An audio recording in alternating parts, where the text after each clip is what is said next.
All right, I think you guys know how this season preview is going to go with the infamous Arizona Coyotes and this great Kachina. Oh my goodness, I almost said it wrong because I was thinking this joke that I told my wife. I said, "What's Lightning McQueen's favorite NHL team? Favorite NHL logo? The Kachina." So stupid. Anyways, sorry. Anyways, what a great mix. Anyways, you were talking about the season preview for the Arizona Coyotes, and it's super exciting because I really like what they're doing. I think they're doing the proper rebuild. Like, this is the right way to do it. And so we're going to be going over this team today. If you like any other team besides the Arizona Coyotes, I've gone through almost every team besides Anaheim, and so you can go check out my channel for that. But we're doing Anaheim later today, so that will also be on the channel as well, so you can go check it out as well. So let's just jump right into it. Also, hit like, subscribe, comment.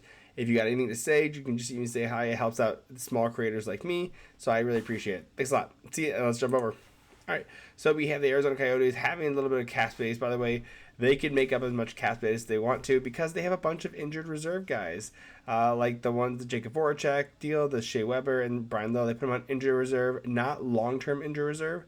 So this, and having 25.6% of your cap just in injuries is so crazy. It's fucking nuts, honestly. So, and I just it's infuriating because it's not the reason that's not the way the salary cap is supposed to be utilized. However, it is legal. It's infuriating, but it's legal. So we do with what we can with that. So, but I really like what they're doing. And the point of this is that you should be taking on dead contracts for picks and everything. But again, I just don't know if they got enough for him. But anyways, I'm excited. The one thing I want to notice is that they have so many second round draft picks.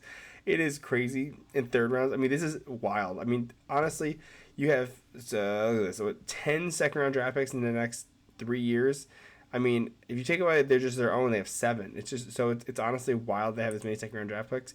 So I imagine in the next couple of years they're going to be using these to be either flip guys, because you can see their reserve list, they're starting to get up on guys, and when they draft next draft class, right, you're taking all these guys and you're adding to this list, it starts to add up really quickly. So and they're going to start transitioning into a better hockey team, and so I'm excited for them of what they've done. So going over to some of the things that some of the people that ended up picking up this year, they jumped over, so they got a 1-year deal right here, Patrick Coach. This is an AHL deal. Connor Ingram did a 3-year deal like that. I like John Leonard a lot. Let's see. The Alex Gal. I mean, if you haven't checked out my Alex Galchenyuk thing, I had a quick shorts video on that as well. Put him on waivers and terminated the contract, so he's playing the KHL now. Prosvetov, I like this as well. Great up and coming goalie as well. Matthias Maselli, Logan Cooley, Jack McBain. These are great young players that are coming up. Signing Matt Dumba. Also, they did Troy Stetcher as well. And you can see all the new guys and Jason Zucker. So these are all everyone without a number is a new guy besides Nick Bustak, who was on the team, got traded to Edmonton, and then came back. So these are all new guys that are Kerfoot's also a new guy as well. Matt Dumba, Troy Stetcher, Sean Dursey, who they traded for from LA for a second round pick. I like that. And we can actually run over the trades real quick because I do want to show you guys what they did. Again, this is the reason I like that they're doing the rebuilding part properly, right? So let's say they want to take on some dead cap. They, like I said, we talked about them having only $4 million right here, or 4.6. If they said, oh, well, look at this, one of these guys, like they want to take on, let's say, $8 million. Let's say they want to take $8 million on as dead salary. They could say, oh, Brian Little, we're gonna make him. He's gonna go on long-term injury reserve because he's really not coming back. So that frees up another 5.2. So then they can now take an $8 million contract or whatever they want to do, right? So this ends up being more of a weapon for them. So again, I like what they did with the trade deadline. Again, they picked up Shea Weber's contract just for a 5th-round pick. If they send someone out for that too, right? Picked up Patrick Nemeth. Well, that was 2 years ago. So they helped facilitate the Patrick Kane deal. They moved out Shane Gosper for a 3rd-round pick. They moved out Jacob Chikrin, which is a big move for them that they did at the trade deadline to the Sens, getting a 1st and 2 second-round picks with that, which is wild. They also did. There's Nick Bustak. Again, he's back at the team. Traded out Troy Stetcher and then brought him back again. And again, trading for Sean Dursey. These are some of the bigger moves that they got. So moving over to their depth real quick, I just want to go over their lines. Again, Clayton Keller having a monster season, 86 points in 82 games. Like this a lot. A great player, probably future captain in my opinion. Even him or Logan Cooley, I could definitely see that as being a guy. I mean, Logan Cooley just being going into his first year as well, but he is a dynamic guy. If you haven't seen his goal online in the preseason game, it's phenomenal. It's so great. So Bear Hayden moving up in the lineup right here, getting some more playing time. He's playing first line center. If not, Logan Cooley could be taking that first line center spot as well. He has a lot of exciting talent that he's able to perform with, which I'm excited for him to see what he can do. So moving on, Nick Schmaltz, of course, great. This is actually a decent first line. Again, I like the effort they do. Arizona has a ton of effort, which I really like. But really right now they're just filling a team, right? So you're really looking for what you're looking for right now is the big development of like Logan Cooley. You want like Matthias to get good development, right? Dylan Gunther, right? Jack McBain, Lawson Krause, JJ Mosier, right?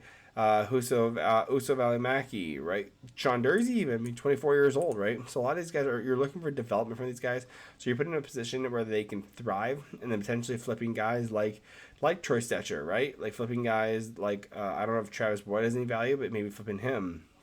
Again, Nick Butzeig again, Jason Zucker, Alex Kerfoot. A lot of these guys, maybe they're on these 1 year deals, 1 or 2 year deals, where you can like capitalize on. And that's the nice thing about these. Look at their whole defense core. No one signed in 2024, 2025, right? So like there's so much flexibility here, and it's still wild, still blown fucking wild that they don't have any guys signed in 2024, 2025. Besides like maybe prospects, maybe right. Let's go to defense, right? Okay, they got this guy, 3 guys. Okay, they have three defense prospects available for, and they're not in the NHL yet. So I mean, again, they're probably gonna qualify. Sean Dursey, they're probably gonna qualify. Uso Valimaki, they're definitely gonna do JJ Mosier, Soderstrom. Like these guys are gonna get qualified. Like it's not a big deal, right? Because these guys are the future. They're the future. So. But again, a lot of these guys are going to be flipped for picks, and which again, this is how you do a rebuild. This is the proper way to do a rebuild, right? Like Matt Dumba, pick him up, let him perform. He couldn't get the contract that he wanted to, right, at the time because he signed way later. I think he ended up signing. He signed. Let's see, go to trend. He signed August 2nd, right? It was the trade deadline was like July 1st, right? So he was waiting for that long-term contract, especially being an older player, being he's 30 or 29. So he wants a bigger contract. It's probably going to be his last big contract of his career. So he again, by the way, Minnesota Wild talking about the Matt Dumba, but yeah, so he wants to get that big contract. So again, he needs to perform on a team and help the young guys develop. So again, I'm not really gonna go over any big the goal is young guys develop, right? You just want these young guys to grow and be better, and it just grow as players, right? And then flip other guys for assets, still be used as like a intermediary for teams that want to sidestep some cap space. But that is the main plan for the Arizona Coyotes, and I'm excited for them. I think they play hard, and again, they don't have a rink. They don't have like a full like NHL rink where it's probably 15 to 20,000 people, maybe 25 if you got a big enough place. But when that rink is ready, these young guys are gonna be ready. They're gonna be in their prime. They're gonna be. I mean, Logan Cooley's 19 right now. Imagine in 3-4 years, he's 22, 23, 24. Like, boom. Like, that is going to be huge. It's going to be exciting because it seems like a dynamic player, especially being 3rd overall. So, exciting stuff that the Arizona Coyotes have going. So, let me know what your thoughts are. Hit like, subscribe, comment, and catch you soon. Love you.